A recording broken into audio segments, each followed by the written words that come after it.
phenomenon was a real phenomenon. This was something that was actually happening to these people. I was like paralyzed. What you call like a little being, but he was luminescent, like light. The big bulbous head, the gray skin. What I saw was a typical gray. Big black eyes. 2.5, 3 feet tall. They all were dealing with something that was very unusual from a human perspective. This was something I felt that we needed an answer to, because at this point in time there were no answers.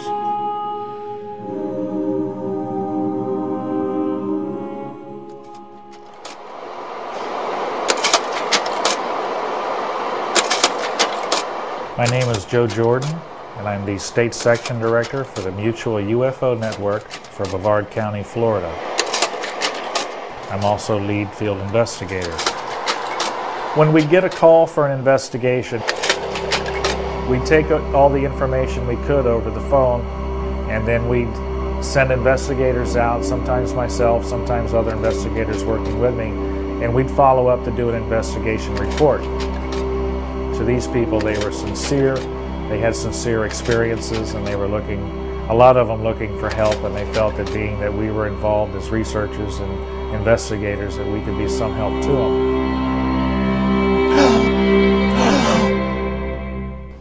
My name is Joyce Ahrens. I'm a floral designer. Well, I am separated from my husband. We've been separated for about 5 years. I have 2 children, a boy and a girl, and I have 9 grandchildren. One abduction experience we had, both of us, and both of us remember this too. I was laying in the bed, my husband and I was laying on my right side. And all I could see, when I opened my eyes, all I could see was this red light above the window, and I could see my husband's shoulder, but I was like paralyzed. His skin looked like elephant skin. He had the big bulbous head with the big wraparound eyes. As an honest researcher, I realized that I couldn't just count these people out because the stuff that they had was so bizarre. Whenever I went on board ship, the alien he got really mad at me because I had had my tubes tied after my daughter was born. He said, well, it doesn't make any difference because I can do it. Well, I honestly believe the next morning when I woke up, I was pregnant.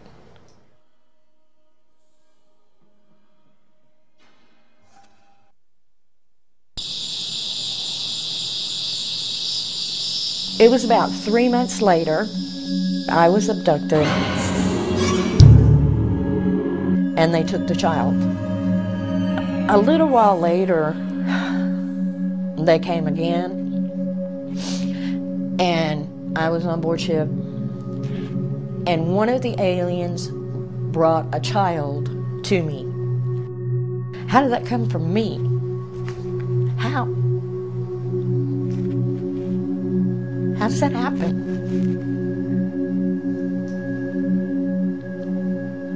Sorry.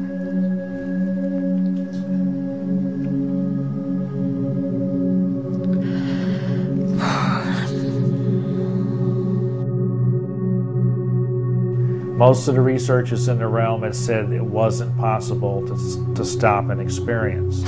Knowing that, I called some of the leading researchers in the country. And I said, guys, I've got a very unusual case here. This man, we'll use the name Bill, and during his experience, in fear, he calls out, Jesus, Jesus, Jesus, or Jesus, please help me. By calling out, he abruptly stops his abduction experience. These entities can be stopped in the name and authority of Jesus Christ. Once down in Cocoa, this was after I accepted Jesus Christ, they tried to come. And I kept saying, no, no, you're not doing this. And I took on the empowerment of Jesus Christ, and I stopped that. For we wrestle not against flesh and blood. These are spiritual entities. Taking on the empowerment of Jesus Christ puts a stop to a lot of things. And He's helped me a great deal. Thank you, Lord.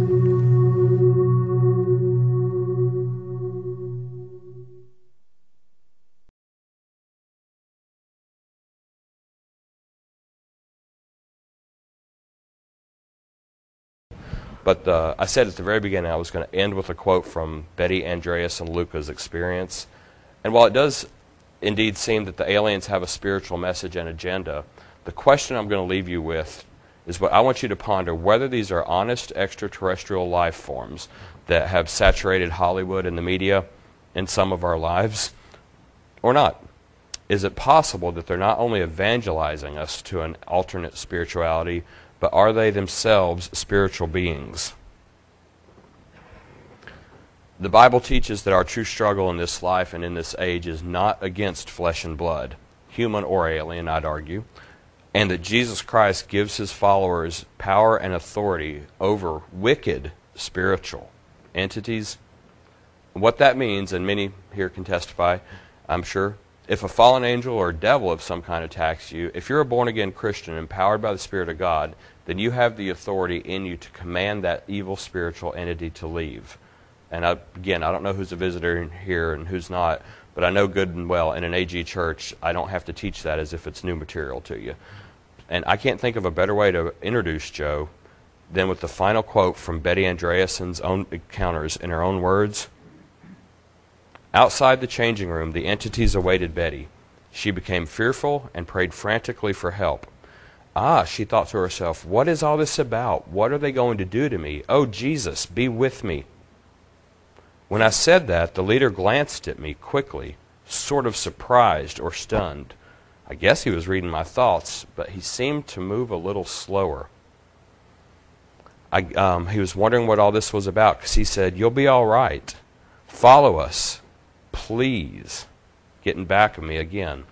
I'm just going to pose the question. If what people are dealing with in these encounters are authentic extraterrestrial life forms with superior technology, why would her almost absent-minded expression of the name of Jesus cause the entities to, quote, be surprised or stunned?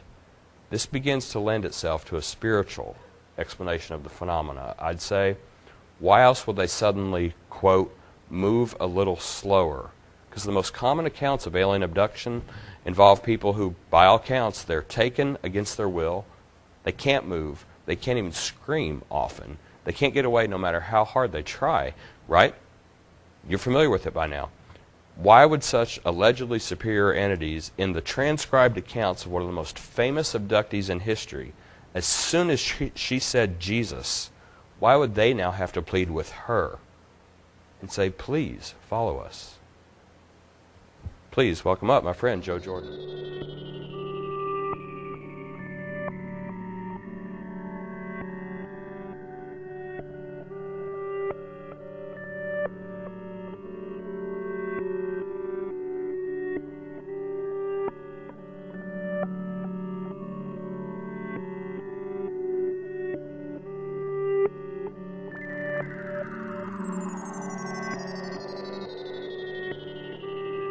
It will happen at the time when the disasters are at their peak. It will happen when people will no longer be able to stand the disruption and chaos. The remainder of the people who are living will be picked up by spacecraft and be taken to safety on the planet Saturn. Here they will be cared for by the aliens until the Earth is once again ready to be inhabited. You are all in the hands of the Space Brothers, and the sooner you realize this, the better. But the Bible clearly says that it is only Jesus Christ who saves, and whoever shall call upon the name of the Lord shall be saved. I'm just contrasting their messages with the Bible. Of course, we know the Bible says a great deal about the end of the age, the disasters that will come on the earth before Jesus Christ's return, specifically Matthew 25 and the book of Revelation, just for starters. I want to point out to you that the documented fact that the aliens' messages routinely contradict the biblical messages of destruction and recreation of a new heaven and new earth by God, and they contradict Jesus' promises to save his followers from the judgment. Aliens routinely promise that they will deliver their believers from the disasters foretold in the end times in a variety of ways, including but not limited to cloning, reincarnation, or by lifting those who follow the aliens off the planet just in the nick of time. There may be an even greater element of the alien phenomena in the end times. It's a prophetic fulfillment that would indicate this deception might be getting much worse and more large scale in the near future. Some Christian researchers have noted a striking similarity between a passage of prophecy in Revelation and in the alien deception.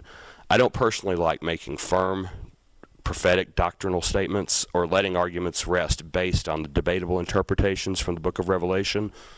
But in case this is a correct view, I would feel remiss in not presenting it to you for your consideration. Just one quote. Dr. David Allen Lewis and Robert Schreckey say in UFO, End Time Delusion, in chapter 16 of Revelation, it speaks of 3 alien beings who go forth to deceive the rulers of the earth. The 3 aliens in Revelation 16 have an amphibian or reptilian appearance. So here we read about 3 frog-like unclean spirits. They're not actually frogs, but like frogs. Probably that describes their alien features or appearance. Their description is of these frog-like entities leading the kings of the earth together prior to Christ's return, preparing for the Battle of Armageddon. So if this passage actually refers to the alien deception, and time will tell if it is or not, but if so, obviously the alien deception will be an even more major part in the end time strong delusion that the Bible speaks of, more so than many Christians already believe it is. So what I've shared is the documented messages of extraterrestrials so that you could compare them to the Bible and begin to make an educated decision on whether you believe they are genuine ETs, or as the non-Christian Jacques Vallée wrote in his book title, Are They Just Messengers of Deception? I think I've been able to present to you that the best documentation that exists of the contact and the abduction phenomena does indeed give you enough information to answer that original question for yourself. Are extraterrestrials intentionally evangelizing us to an alternate spirituality? And I'll add, do these experiences tend to have a powerful impact on people? Yes. For many witnesses, a UFO encounter causes a radical shift in their belief about the universe. Their experiences stand out as the most emotionally terrifying and intellectually baffling experiences of their lives. As one witness said, "My belief system went right out the window." So the aliens' messages are concerned primarily with indoctrinating us to misunderstand or to dismiss and to ignore what the Bible actually says about Jesus Christ, about the Bible, about God, and especially about the end times and last days, and to trust in them to get us through it. To sort of sum it up, I'll submit what the conclusions of some other well-known Christians who have studied the same phenomena. An examination of the evidence indicates beyond any doubt that a primary agenda of the alien visitors, whoever or whatever they are, is to change what human beings think about God and His Word, the Bible, and to replace exclusive Christianity with a religion of universalism. And 2 other Christian authors examined the ET movement and messages. If the alleged messages the contactees are receiving are true, then the Bible is not true. Don't be fooled. Experiences with these entities, or even a heavy belief in this phenomena, is indeed going to require a choice on your part. Either the aliens are right and they're telling people the truth, which means that everything the Christian church teaches about God and the Bible is a lie, or the Bible is right, God is true, and the aliens are lying. And I've found over the years that whether or not God could have created life on other planets is not the main question we need to be asking right now. The main question we need to be asking is, are the entities that people are reporting communication with and torment at the hands of, are these authentic extraterrestrials or not?